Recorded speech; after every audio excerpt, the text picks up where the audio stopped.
ನೋಡ್ತೀನಿ. ಯಾರು ಇಷ್ಟ ಆಗ್ತಾರೆ? One and only Kichcha boss. ಸ್ಪರ್ಧಿಗಳಂತ ಬಂದಾಗ ಯಾರು? ಕಾರ್ತಿಕ್. ಏನಕ್ಕೆ? ಅವ್ರು ತುಂಬಾ ಟ್ರೂ ಆಗಿದ್ದಾರೆ, ಮತ್ತೆ ಅವ್ರ ಗೇಮ್ಸ್ ಎಲ್ಲ ತುಂಬಾ ಲಾಯಲ್ ಆಗಿದೆ, ತುಂಬಾ ಇಷ್ಟ.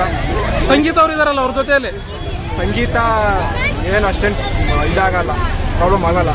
ಕಾರ್ತಿಕ್ ಅವರು ಸಂಗೀತ ಅವ್ರ ಮಾತು ಕೇಳ್ಕೊಂಡೇ ಗೇಮ್ ಆಡ್ತಾರ ಅನ್ನೋ ಒಂದು ಟಾಕ್ ಇದೆ. ಇಲ್ಲ ಅದು ಸುಳ್ಳು. ಹೌದು. ವಿನಯ್ ಅವ್ರ ಬಗ್ಗೆ ಏನಂತೀರಾ? ವಿನಯ್ ಅವರು ತುಂಬಾ ಒಳ್ಳೆ ಸ್ಪರ್ಧಿನೇ, ಆದ್ರೆ ಅವ್ರು ತುಂಬಾ ಮೈಂಡ್ ಗೇಮ್ ಮಾಡ್ತಾರೆ, ಬೇರೆಯವರಿಗೆ ಪ್ರಾಬ್ಲಮ್ ಆಗುತ್ತೆ. ಮೇನ್ ಅಗ್ರೆಸಿವ್ ಆಗಿರ್ತಾರಲ್ಲ, ಯಾಕೆ? ಅವ್ರ ಅಗ್ರೆಸಿವ್ ಅಂದ್ರೆ ಅದು ತೋರ್ಸ್ಕೊಳ್ಳೋಕ್ಕೆ ಅವರ ಒಂದು ಸ್ಟ್ರೆಂತ್ ಅಂತ, ಆದ್ರೆ ಅದು ಫೇಕ್. ಅದು ಅವ್ರನ್ನ ಟ್ರಿಗರ್ ಸಂಗೀತ ಅವರು ಕಾರ್ತಿಕ್ ಅವರೇ ಮಾಡ್ತಾರಂತ. ಇಲ್ಲ ಅವರೇ ಟ್ರಿಗರ್ ಮಾಡ್ತಾರೆ, ಸಂಗೀತ ಮತ್ತೆ ಕಾರ್ತಿಕ್ಗೆ ಇವ್ರು ಮಾಡ್ತಿಲ್ಲ. ಮೊನ್ನೆ ಚಪ್ಪಲಿ ಅಂತ ವಿಚಾರ ಬಂದಾಗ ಚಪ್ಪಲಿ ಎತ್ಕೋಬಾರ್ದಲ್ವ? ಎತ್ಕೋಬಾರ್ದಿತ್ತು, ಅಂದ್ರೆ ಅದು ಬೌನ್ಸ್ ಆಗಿದ್ದು ಅವ್ನ ಕರ್ಮ. ಅದು ಯಾರ ಕರ್ಮ? ವಿನಯ್ ಅವ್ರ ಕರ್ಮ. ಸಂಗೀತ ಅವರು ಬೇಕಂತಲೇ ಟಾರ್ಗೆಟ್ ಮಾಡ್ಕೊಂಡು ಗೇಮ್ ಅನ್ನ ಕೆಡಿಸ್ತಾರೆ ಅಂತ. ಇಲ್ಲ ಅದು ಗೊತ್ತಿದೆ ಆಗೋವಂಥದ್ದು, ಅದು ಆ ಥರ ಪೋಟ್ರೆ ಮಾಡ್ತಾರೆ. ಅವ್ರ ಕಣ್ಣುಗಳಿಗೆ ಎಫೆಕ್ಟ್ ಆಗಿದೆಯಲ್ಲ, ಏನಂತೀರ ಅದಕ್ಕೆ? ಅಲ್ಲ ಅಂದ್ರೆ ತುಂಬಾ ಬಿಗ್ ಬಾಸ್ ಶೋ ಅಲ್ಲಿ ಇಂಥ ಗೇಮ್ಗಳು ಇರ್ಬೇಕಾ ಇರಬಾರ್ದು? ಇರಬೇಕು, ಅಂದ್ರೆ ಅದನ್ನ ಸ್ಪರ್ಧಿಗಳು ನೋಡ್ಕೋಬೇಕು, ಬಿಗ್ ಬಾಸ್ ನೋಡೋದಲ್ಲ. ಆ ಥರ ಒಂದು ಎಫೆಕ್ಟಿವ್ ಆಗಿ ನೋಡ್ಕೊಳ್ತಿರೋದು ಸ್ಪರ್ಧಿಗಳದ್ದು ಜವಾಬ್ದಾರಿ, ಬಿಗ್ ಬಾಸ್ ಅಲ್ಲ. ಡ್ರೋನ್ ಪ್ರತಾಪ್ ಅವ್ರ ಬಗ್ಗೆ ಏನಂತೀರ?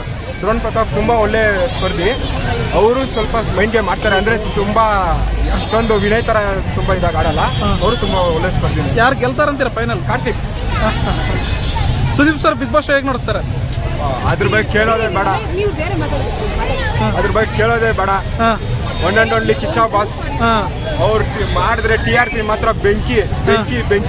Okay, thank you. ನಿಮ್ಮ ಹೆಸರು? ಶರಣ್ ಕುಮಾರ್ ಅಂತ. ಬಿಗ್ ಬಾಸ್ ಶೋ ನೋಡ್ತೀರಾ? ಪಕ್ಕಾ ನೋಡ್ತೀನಿ, ಒಂದ್ ಎಪಿಸೋಡು ಮಿಸ್ ಮಾಡಲ್ಲ. ಯಾರು ಇಷ್ಟ ಆಗ್ತಾರೆ? ನಮ್ಗೆ ಯಾವುದೇ ಸ್ಪರ್ಧಿ ಬರ್ಲಿ ಬಿಡ್ಲಿ, ಕಿಚ್ಚಾ ಬಾಸ್ಗೋಸ್ಕರನೇ ನಾವು ಬಿಗ್ ಬಾಸ್ ನೋಡೋದು. ಒನ್ ಅಂಡ್ ಓನ್ಲಿ ಬಾಸ್ಗೆ boss, Bigg Boss Kichcha boss. ಸ್ಪರ್ಧಿ ಅಂತ ಬಂದಾಗ ಯಾರು ಇಷ್ಟ? ಸ್ಪರ್ಧಿ ಅಂತ ಬಂದಾಗ ಈ ಸೀಸನ್ ನಮ್ಗೆ ಕಾರ್ತಿಕ್ ತುಂಬಾ ಇಷ್ಟ. ಏನಕ್ಕೆ? ಕಾರ್ತಿಕ್ ಅವ್ರ ಕನ್ಸಿಸ್ಟೆನ್ಸಿ ಇದೆ ಆಡೋದ್ರಲ್ಲಿ, ಮತ್ತೆ ಎಂಟರ್ಟೈನ್ಮೆಂಟ್ ಆಗಿದ್ದಾರೆ. ಅಗ್ರೆಸಿವ್ ಅಲ್ಲೂ ಅಷ್ಟೇ ಬ್ಯಾಲೆನ್ಸ್ ಮಾಡ್ಕೊಂಡು ಹೋಗ್ತಾರೆ, ಎಲ್ರಿಗೂ ಎಂಟರ್ಟೈನ್ ಮಾಡ್ತಾರೆ. ಕಾರ್ತಿಕ್ ಅವರು ಸಂಗೀತ ಅವರು ಕೂಡ್ಕೊಂಡು ವಿನಯ್ ಅವ್ರನ್ನ ಡ್ಯಾಮೇಜ್ ಮಾಡ್ತಾ ಇದಾರೆ. ಏನು ಡ್ಯಾಮೇಜ್ ಮಾಡ್ತಿಲ್ಲ, ವಿನಯ್ ಅವರೇ ಡ್ಯಾಮೇಜ್ ಮಾಡ್ಕೊಂತಿರೋದು.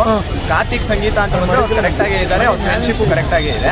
ಹಂಗಂತ ಬರೋಂಗ್ ನೋಡಿದ್ರೆ ಪ್ರತಿ ವಾರನೂ ಅವರೇ ಬೇಗ ಹೋಗ್ಬಿಡ್ಬೇಕಿತ್ತು. ಅವ್ರು ಇನ್ನೂ ಸ್ಟೇಬಲ್ ಆಗಿದ್ದಾರೆ ಅಂದ್ರೆ ಅದು ಆಡ್ತಾರೆ. ಕಾರ್ತಿಕ್ ವಿನಯ್ ಗುಡ್ ಫ್ರೆಂಡ್, ಸಂಗೀತ ಅವರಿಂದ ಇವರಿಬ್ರು ದುಶ್ಮನ್ಗಳಾಗೋದು ಏನು ಇಲ್ಲ, ಆತರ ಏನು ಇಲ್ಲ, ಬ್ಯಾಲೆನ್ಸ್ ಮಾಡ್ತಿದ್ದಾರೆ ಕಾರ್ತಿಕ್ ಅವರು. ಬಟ್ ವಿನಯ್ ಅವ್ರಿಗೆ ಸಂಗೀತ ಕಂಡ್ರೆ ಸ್ವಲ್ಪ ಆಗಲ್ಲ, ಅದು ಸ್ವಲ್ಪ ಪ್ರಾಬ್ಲಮ್ ಆಗ್ತಿದೆ. ಇವತ್ತು ನಿನ್ನೆ ಎಪಿಸೋಡ್ ಅಲ್ಲಿ 8ನೇ ಅದ್ಭುತ ಅಂತ ಹೇಳಿ ಟ್ರೋಲ್ ಆಗ್ತಾ ಇದೆ, ಅವರಿಬ್ರು ಜೊತೆಯಲ್ಲಿ ಇರೋದು ನೋಡ್ಕೊಂಡು. ಅವ್ರು ಮುಂಚೆನೆ ಸೀರಿಯಲ್ ಎಲ್ಲ ಮಾಡಿದ್ದಾರೆ, ಆತರ ಏನಿಲ್ಲ, ಸ್ವಲ್ಪ ಕಿತ್ತಾಡ್ತಾರಲ್ಲ, ಜೊತೆಗಿದ್ರೆ ಸ್ವಲ್ಪ ಬರಲ್ಲ. ಡ್ರೋನ್ ಪ್ರತಾಪ್ ಅವ್ರ ಬಗ್ಗೆ ಏನಂತೀರ? ಡ್ರೋನ್ ಪ್ರತಾಪ್ ಅವರು ಸುದೀಪ್ ಸರ್ ಅಕ್ಕಪಕ್ಕ ಯಾರಾದ್ರೂ ಇರ್ತಾರಂದ್ರೆ ಒಬ್ರು ಕಾರ್ತಿಕ್, ಇನ್ನೊಬ್ರು ಡ್ರೋನ್ ಪ್ರತಾಪ್. ಕಾರ್ತಿಕ್ ಎತ್ತುತ್ತಾರೆ ಅಷ್ಟೇ, ಫಿಕ್ಸ್ ಇದೆ. ಅಲ್ಲ, ಡ್ರೋನ್ ಪ್ರತಾಪ್ ಅವ್ರಿಗೆ ಅಷ್ಟೊಂದು ಓಟ್ಸ್ ಏನಕ್ಕೆ ಅಂತ? ಬೇರೆಯವರೆಲ್ಲ ಕೈಕಾಲು ಮುರ್ಕೊಂಡು ಆಟ ಆಡ್ತಾ ಇದ್ರು, ಸೈಲೆಂಟ್ ಅಲ್ವಾ? ಡ್ರೋನ್ ಪ್ರತಾಪ್ ಏನಕ್ಕಂದ್ರೆ ಅವ್ರು ಜೆನ್ಯೂನ್ ಇದ್ದಾರೆ, ಅವ್ರ ಆಟಕ್ಕೆ ಅವ್ರು ಜೆನ್ಯೂನ್ ಇದ್ದಾಗ ಏನಾಗುತ್ತೆ, ಒಂದು ಮೊನ್ನೆ ಉಸ್ತುವಾರಿ ಬಂದಾಗ್ಲೇ ನೋಡ್ಬೋದು ಹೆಂಗಾಡಿದ್ರು ಅಂತ. ಸೊ ಆ ಉಸ್ತುವಾರಿ ಎಲ್ಲ ಚೆನ್ನಾಗಿ ಮಾಡಿದಾಗ ಏನಾಗುತ್ತೆ, ಜನರಿಗೆ ಇಷ್ಟ ಆಗ್ತಾರ ಅವರು, ಅದಕ್ಕೆ ಡ್ರೋನ್ ಪ್ರತಾಪ್. ಡಾಕ್ಟರ್ ಬ್ರೋ ಅವರು ಬಿಗ್ ಬಾಸ್ ಶೋಗೆ ಬಂದಿದ್ರೆ ಏನಾರ? ಡಾಕ್ಟರ್ ಬ್ರೋ ಅವರು ಬಿಗ್ ಬಾಸ್ಗೆ ಬರಬೇಕು, ಬಟ್ ಅವ್ರು ಬಂದಾಗ ಅದು ಏನಾಗುತ್ತೆ ಅಂತ ನಿಮಗೂ ಗೊತ್ತು. ಸೊ ಡಾಕ್ಟರ್ ಬ್ರೋ ಬಂದೇ ಬರ್ತಾರೆ, ಇಷ್ಟರಲ್ಲೇ ಬರ್ತಾರೆ. ಇನ್ನು ಅಲ್ಲ, ಅವ್ರದ್ದೊಂದು ಇಶ್ಯೂ ಬೇರೆ ಕಡೆ ಸುದ್ದಿ ಆಗ್ತಾ ಇದೆ, ಎಲ್ಲಿದ್ದಾರೆ, ಏನಾಗಿದೆ? ಏನಿಲ್ಲ ಬ್ರದರ್, ಅವ್ರು ಸೇಫ್ ಆಗಿ ಇದ್ದಾರೆ, ಅವ್ರು ಮೆಸೇಜು ಮಾಡಿದ್ದಾರೆ ಸೇಫ್ ಆಗಿದ್ದಾರೆ ಅಂತ ಮಾಹಿತಿ ಬಂದಿದೆ. Will be fine. ಜನವರಿ 1 ವಿಡಿಯೋಗಳು ಬರುತ್ತೆ ಡಾಕ್ಟರ್ ಬ್ರೋದು. ಹೌದಾ? Thank you. ನಿಮ್ಮ ಹೆಸರು? ಪ್ರಜ್ವಲ್. Super, thank you.